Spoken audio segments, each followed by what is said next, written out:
Ano yan? Naglilinis po. Kita ko nga, naglilinis ka. Bakit ang aga mo maglinis? Ang aga niya na. Ba't ayaw mo muna mag-cellphone? Ang aga mong bumangon.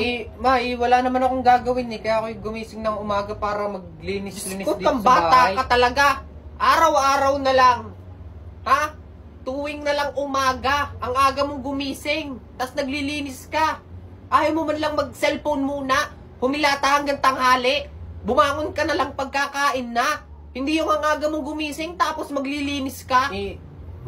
Gusto ko lang naman tumulong dito sa gawaing bahay. Diyos ko, mga batang to.